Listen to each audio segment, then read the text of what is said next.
stoners, or stoners as we call ourselves. Not the other meaning of it, but as we tell you guys, we want to come out and talk to you guys about a common problem that people are starting to have with all these new sonar type tank sensors inside the Riverstones. It was a pain in the butt for us. Our RV tech helped us out. So we're going to today is we're going to walk you through how to reset your sensors so that way they start grabbing again. Things you're going to need.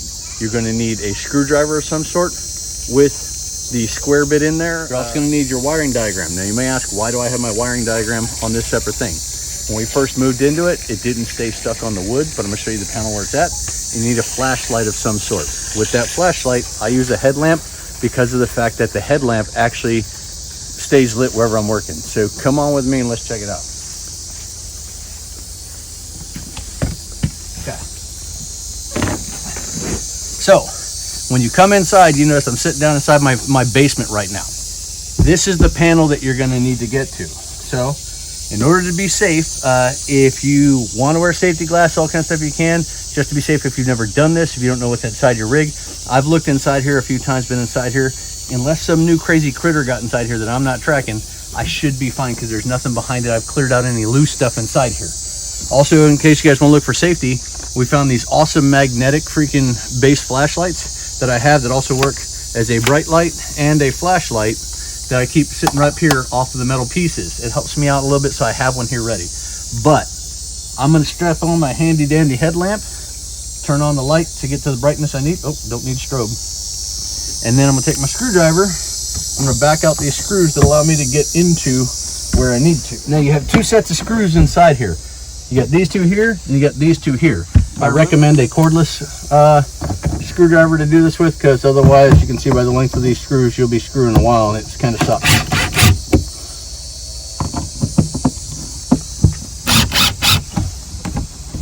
Oh, evidently I didn't get that one enough.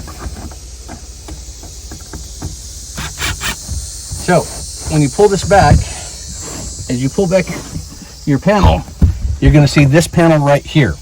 This panel is the one you're working with. Now, this wiring diagram that I'm working with, the G12 control panel diagram, usually sits right here on this wood, which this is your step going in your kitchen. You can even see up there. So on this panel, as you're looking at all this stuff, when I'm looking at this, I'm looking to find the one that controls all of my my sensor relays, right? So as I look at all these different relays and all the stuff they have, I see right here it says J11 for tanks. So I have flush and all these things. So I'm looking for this J11 panel.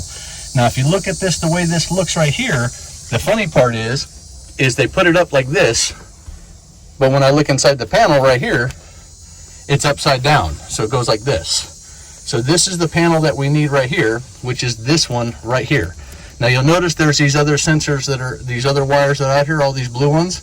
Right, these go to other types of parts in the sensors and stuff like that that are not mixed inside of this plug, but all your other ones going up are the ones that you need.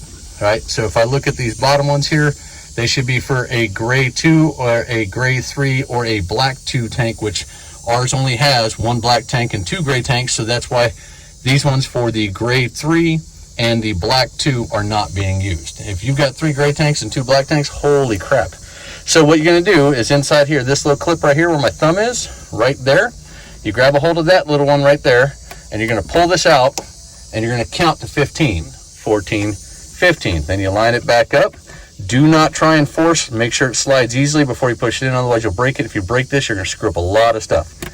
Push it back in, and now that should reset your sensors for you to get going.